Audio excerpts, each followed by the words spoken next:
กินข้าวนำกันนี่เพื่อนว่ากินข้าวนำกันภาษาเพื่อนว่าจะโดยเด้อ มาทุกคนกินไข่ทอดน้องมื้อนี้ก็ทอดไก่ได้10 ตัว เวลาเคชนบทนี่เฮามาเยี่ยมมายามเขาเจ้าต้องย่อพอข่าวมันเป็นตามประเพณีเด้อทุกคนที่12ของ14ถ้าเฮาบ่กินเฮาต้องฝ่ายต้องจำแบบนี้ก่อนทุกคนเห็นบ่เฮาต้องฝ่ายแบบนี้เด้อพี่น้องมันเป็นตามประเพณีบ้านเฮาเด้อทุกคนอันนี้คือแบบเฮามาการเดินทางก็ขอให้ปลอดภัยบันส่วนแม่เฒ่าบันชวนได้อย่าบ่ไปสอนตามมื้อนี้นะโอ้เพิ่นว่าเบรคือบ่ได้เด้อทุกคนเอื้อยก็งามน้องก็งามเนาะ เลือกผู้ใดใจก็เจ็บเด้เขาดองแพงบ่บ้านเจ้าบ่บ่แพงประมาณเท่าใดน้องประมาณ30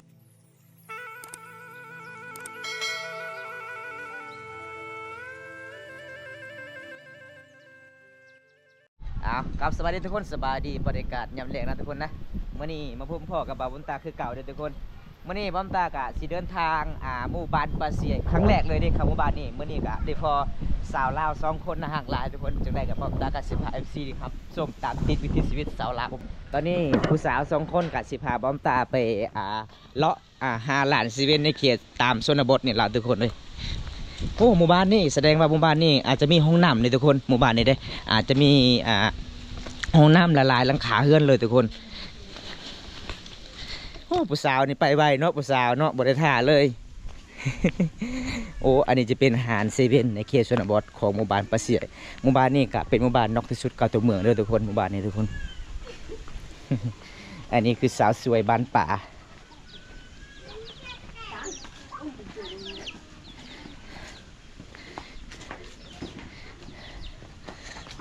สบายดีนะสบายดีอ๋อเจ้าซีนี่ไหนเป็นนางใหญ่นางใหญ่อายุจักปีเลยน้องเอาผู้บ่าวโทรหาแล้วฮะผู้ใดโทรหาเจ้า19 ปีโอ้เอาอันนี้คือสาวใหญ่นางใหญ่บานประเสียเด้อทุกคนโอ้เป็นยังไงแม่ค่ะ ไข่หน่วยนึงเท่าไหร่ฮะ3อันนี้ก็เป็นหานเซเว่นในเขตชนบทเด้อทุกคนเพื่อนว่าหิวเขาหิวน้ำเด้อทุกคนบอมตามาทางแหลกมาเยี่ยมมายามน้องสาวเพื่อนใจดีหลายเด้อทุกคนเมื่อนี้ก็ได้พอสาวสวยบ้านประเสียทางแหลกเลยอ้าวน้องๆเวลาตอนแรกนี่น้องๆไปตักน้ำอยู่ใส่น้องฮะตักน้ำอยู่ใส่น้ำกินมันมีน้ำสร้างบ่น้ำยังน้ำห้วยโอ้กินน้ำห้วยเนาะสมพองามเนาะ ส่วนคอยกินน้ำสางนี่พอขี้ลายเด้ อันนี้จะเป็นบ้านน้องนะทุกคนบ้านน้องก็จะมีห้องน้ำเวลาการไปมาก็สะดวกสบายทุกคนสุดยอดลายเลยหมู่บ้านนี้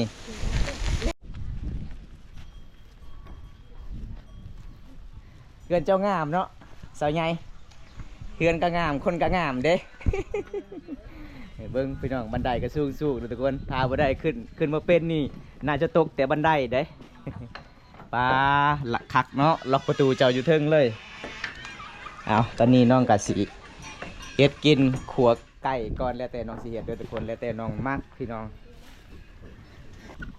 เขตชนบทนี่หลายคนก็คือเขาเจ้าต้องเฮ็ดหัวพัก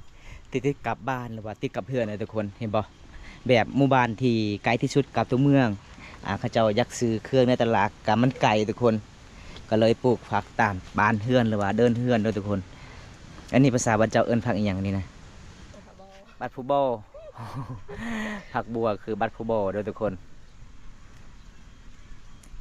โหผักบัวโคตรงามเลยพี่น้อง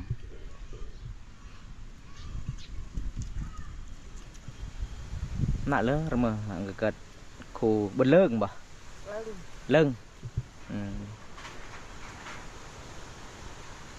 มันกัดคู่เรื่อนอันจ้าเจ้าปะก็ได้จ่ากูเหรอไอ้ที่เลยเรียนมาที่ตาเนี่ยก็มันหนูอันรอเจ้าไอ้ที่ก่อนไอ้ที่มีปริชาท้องไม้กับอันเตอร์เบิร์ดอัน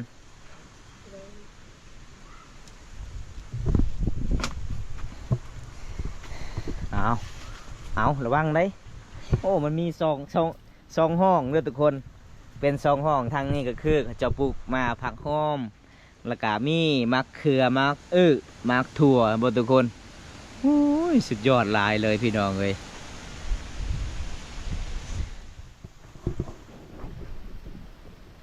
เก็บผักมาเรียบร้อยทุกคนตอนนี้เฮากะสิไปเบิ่งวิธีชีวิตน้องขัวไข่ไก่แบบใดเด้อทุกคน คนงามเห็ดไอ้ยังมันกระแสบอยู่แล้วเด้อทุกคนเลย หมู่บ้านเจาะมีน้ำประปาบ่น้องหรือว่าน้ำเจาะเองโอ้น้ำเจาะเองนะสุขสบายอยู่เนาะ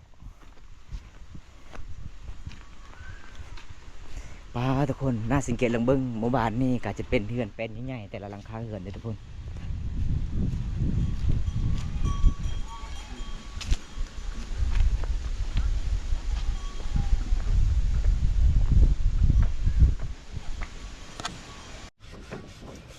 หักเนาะเฮือนเจ้าเนาะนำบริตักเลยถ้าจะได้นำเป็นอย่างเดียวเด้อทุกคนเพราะว่าเฮือนน้องก็คือ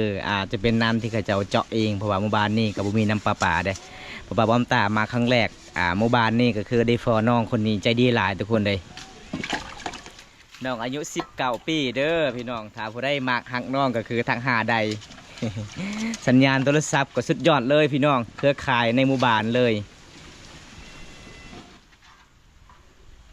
ตอนนี้มันน้องกับซีเกียมเฮ็ดกินแล้วทุกคน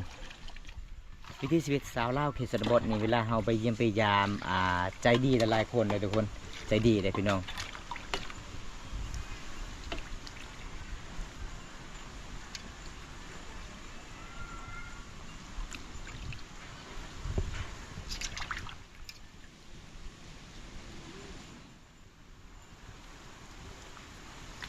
ผักงามเนาะผักเนาะ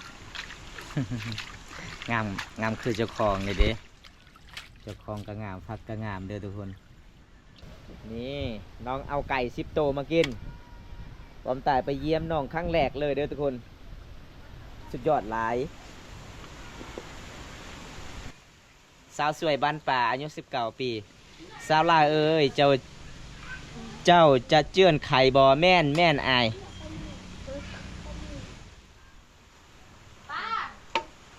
น้องสิขวบไข่อยู่ตอนนี้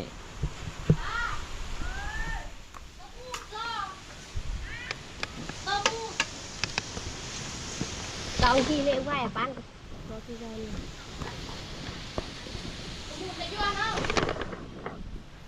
ภาษาบ้านเจ้าเอิ้นไข่ไปว่าจังใดน้อง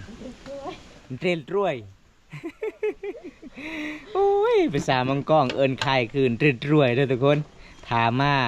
บ้านสาวลาวเขตชนบทนี่เขาเอิ้นว่าจานเรียนรวยเด้อก็คือกินไข่ไก่เด้อทุกคนจะเฮ็ดหมดเลยบ่น้องหมดเลยบ่จะเฮ็ดบ่อ๋อ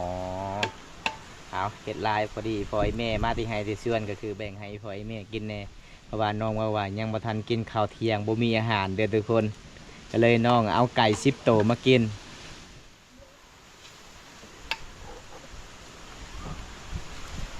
แกะไข่เมื่อนกกลัวไข่แตก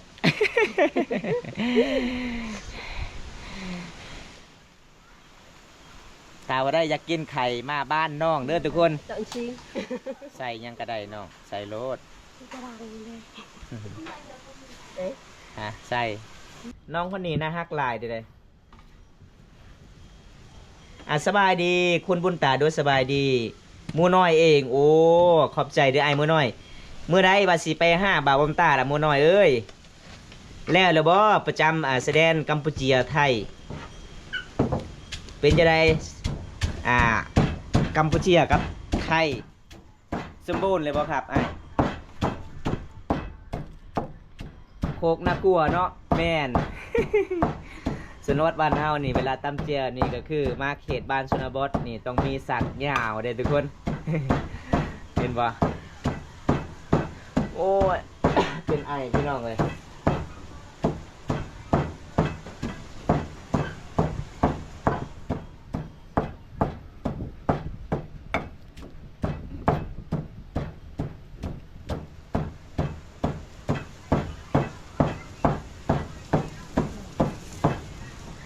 ข้าแม่น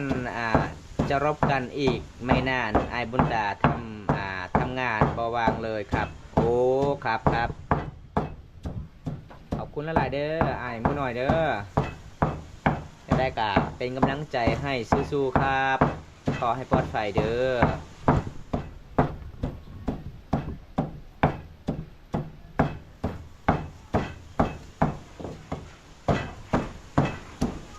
เบาไส้กับซีมาหาบัมตากับประมาณวันที่20เบาไส้กับมาหาอีกเด้อไอหมูน้อย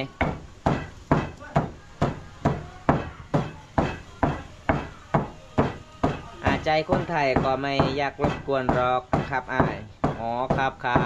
ขอบใจหลายๆเพราะว่า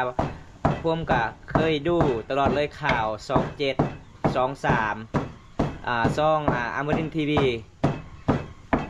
ผมดูตลอดเลยครับ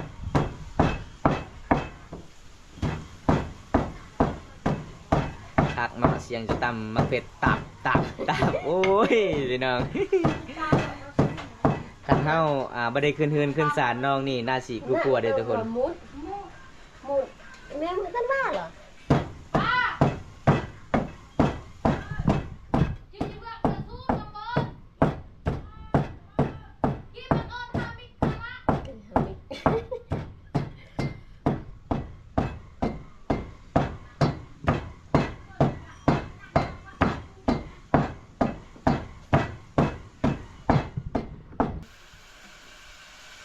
ตอนนี้น้องก็สิเอาไก่10 ตัวมากินได้บ่แม่นไก่โอ้ยไข่ไก่เด้อทุกคน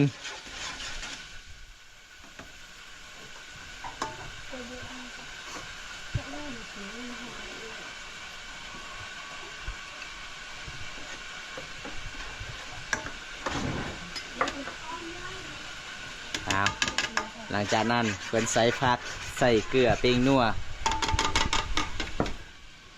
ผักเตรียมเด้เอาเลยบ่ผักเตรียมทับเลย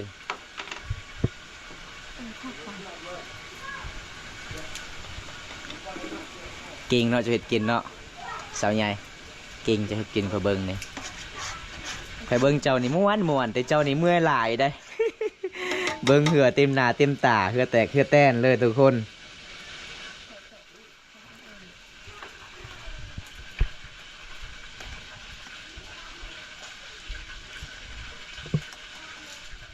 อันนี้ก็คือผู้สาวโสดเด้อสาวโสดบานประเสียเด้อทุกคน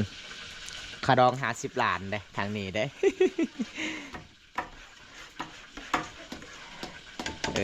ใส่เลย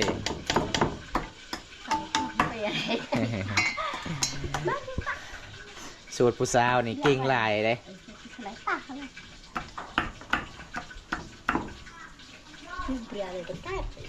ตรีเดียวก็จะเลยเอาเพิ่นมาวัฒนัดผาหน่อยเพิ่นมามักผาใหญ่ๆได้เพิ่นก็เลยเอาตัวใหญ่มาใส่ลายเลยบ่ยังน้ำมันแพงเลยบ่สวัสดีครับ FC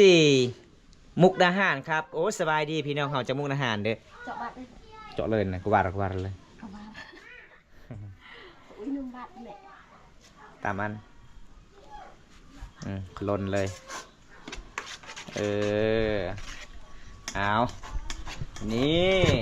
ไข่บักไล่ทุกคนเลยนาซีบพอน้ำมันลามานี่นะทุกคนไปใส่บัตรนี่เยอะแล้วโอ้ยเจาะเงี้ยเลยมันสีขอทำเท่าเองได้เห็ดแกะฮะเจาะเลยชิงดิเอาตอนนี้น้องกะสีเฮ็ดกินนะทุกคน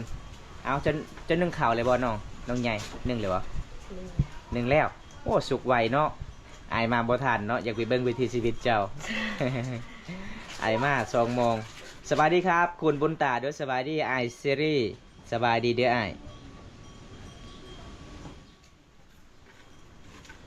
ขอบใจหลายพี่น้องเฮาจากประเทศไทยและในประเทศที่เข้ามาติดตามรับชมมื้อนี้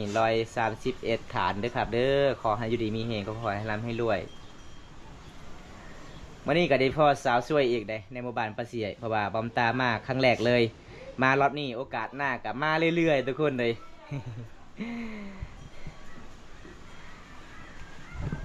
บอมตามามื้อนี้ก็สิได้บ่ได้ซื้ออาหารมาในเมืองฝากน้องทุกคนคิดว่าบ่ได้พอน้อง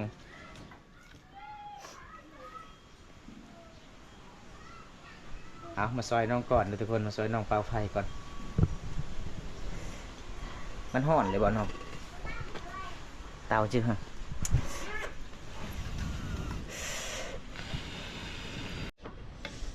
เอาใส่ไปเลย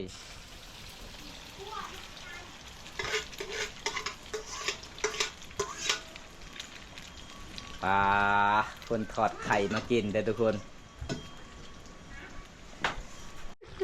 อะไรกันแก๊ส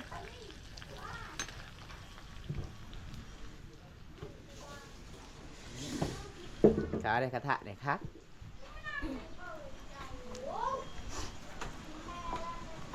อันนี้จะเป็นบ้านนอกเลยทุกคน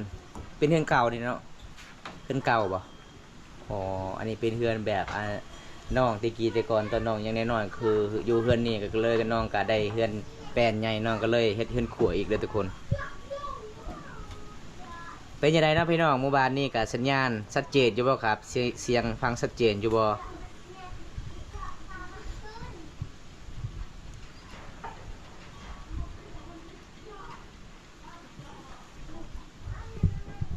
ขอบใจเด้อลอยฐานที่เข้ามาติดตามรับชมมื้อนี้อากาศอะไรอะไรกันแกะ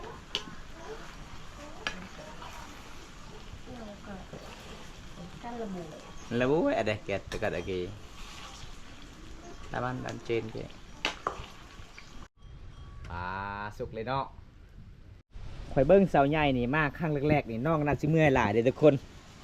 เพราะว่าน้องกะเฮ็ดกินนี่ตอนหับบ่าวบนตามาเยี่ยมมายามมื้อนี้กะเบิดคำสิเว้าเลยทุกคนใจดีพี่น้องตอนตามมาตอนแรกๆเลยยอมรับว่าสาวลาวเขตนี้ใจดีเลยทุกคนสุดยอดหลายตามาเมื่อนี้บริทานตอนน้องนึ่งข่าวเป่าไฟพี่น้องบอมตาก็จะตามติดวิธีชีวิตน้องก็คือสาวลาวนี่ตอนเป็นสาวโสดนี่สวยเวียกพอแม่สุดยอดเลยเบิดคำสิเว้าเลยทุกคน กินข้าวดำกัน นี่เจ้าได้ซื้อว่าจะได้น้องเพิ่นลืมเลยซื้อเจ้าก ะมอเวียซีนาวพาน นางอาพาน หนาปาน นางอาปานอ๋อเพิ่นว่ากินข้าวนำกันภาษาเพิ่นว่าจะโดยเด้อ มาทุกคนกินไข่ทอดน้องมื้อนี้ก็ทอดไก่ได้10ตัว เป็นไก่เด้อพี่น้องไข่ไก่เด้อทุกคนกินนำกันเด้อจ้าเอาพี่น้องมาเยี่ยมมายามครั้งแรกเลยเวลาเคชนบทนี่เขามาเยี่ยมมายามเขาเจ้าต้องย่อพอข่าวมันเป็นตามประเพณีเดี๋ยวทุกคนที่12ของ14ถ้าหาบ่กินเขาต้องฝ่ายต้องจำแบบนี้ก่อนทุกคนเห็นบ่เขาต้องฝ่ายแบบนี้นะพี่น้องมันเป็นตามประเพณีบ้านเฮาเด้อทุกคนอันนี้คือแบบเฮามาการเดินทางก็ขอให้ปลอดภัยแซ่บเนาะชุดกินเนาะแซ่บหลาย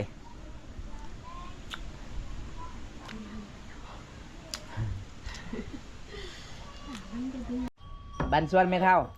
บันชวน ได้จะบ่ไปสอนปลามื้อนี้นะ เฮ้ยละกันเนาะ โอ้เพิ่นว่าเบรกคือบ่ได้เลยทุกคนอันนี้คืออีแม่เด้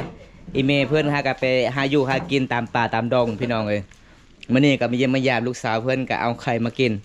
อีแม่เพิ่นก็โอ้ยหาของกินก็บ่แม่นเรื่องง่ายทุกคนดำรงชีวิตเอาทุกคนตอนนี้เฮาก็กินข้าวกินน้ำแล้วเฮาก็มาจำตามประเพณีที่12ของ14น้องเพิ่นก็เอาไว้เลยทุกคนเพชรบอสหลายๆคนตรงแบบนี้เด้เวลาเฮาไปเยี่ยมไปยามสบายดีน้องสาว สบายดี จะเห็นอย่างนี้นะฮะ ล้างปลา อ๋อล่างป้าจะเห็นห้องใดเนาะ มอตอ มอทราบเอื้อยเจ้าเด้เรียนจบห้องใดเอื้อยเจ้าสาวใหญ่นะ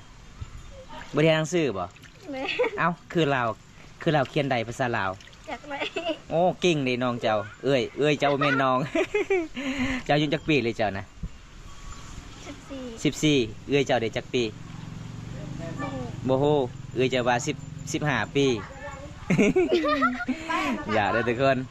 อันนี้เป็นน้องเด้